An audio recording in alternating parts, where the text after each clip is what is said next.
Salut les otaku, alors aujourd'hui on se retrouve pour vous présenter quelques petits mangas qui pourraient vous intéresser. Donc pour ma part j'ai choisi un shoujo. Donc passons tout de suite à la présentation. Ce manga s'intitule Keicho wa Maid-sama. Manga adapté en animé en 2012, créé en 2006 par Hiro Fujiwara. L'animé comporte 26 épisodes et un OVA. Donc le résumé. Nous nous retrouvons au sein du lycée Seihei, où Aizawa Misaki, personnage principal, nous accompagne tout au long de cette aventure. Celle-ci est présidente du conseil des élèves et fait régner la terreur uniquement aux garçons pour montrer au monde que les filles ne sont pas aussi faibles qu'elles en ont l'air.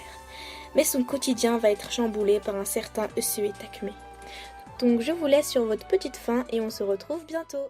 Salut les otaku, ensuite je vous conseille No Game No Life, qui est d'ailleurs très connu, mais si vous ne l'avez pas vu, je vous conseille d'aller le voir, c'est une perle.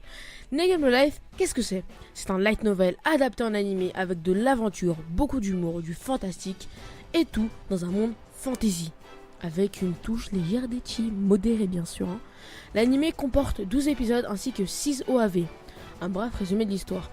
C'est l'histoire de deux frères et sœurs Ikikomori, qui signifie asocial en gros, excusez-moi pour mon japonais, dont leurs noms sont Sora et Shiro. Ensemble, à deux, ils forment un duo de joueurs invaincus, des véritables légendes urbaines indétrônables grâce à leur intelligence dépassant le génie même. Un jour, un garçon, se qualifiant de dieu, les appelle dans un monde fantastique où toute forme de violence entre les 16 races suivantes sont interdites. À la place, toute décision ou conflit est réglé par un jeu.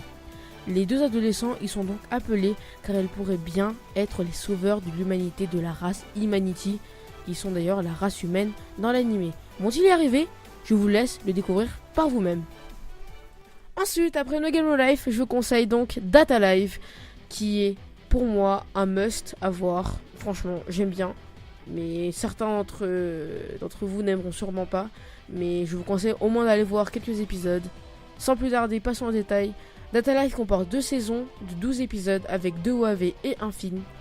Itsuka Shido est un jeune lycéen ordinaire, pas doux avec les filles, qui profite de sa vie jusqu'à ce qu'au dernier jour de ses vacances de printemps, un tremblement d'espace détruise la ville et qu'une jeune fille en armure apparaisse devant lui.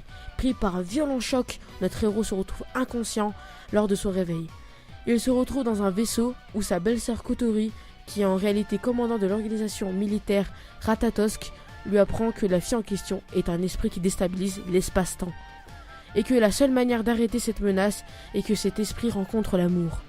Cependant, cette mission ne sera pas sans mal pour Shido, qui de base n'est pas doux avec les filles. Cet animé est un animé avec beaucoup d'humour, un peu d'ecchi, fantastique et beaucoup d'amour et d'amitié.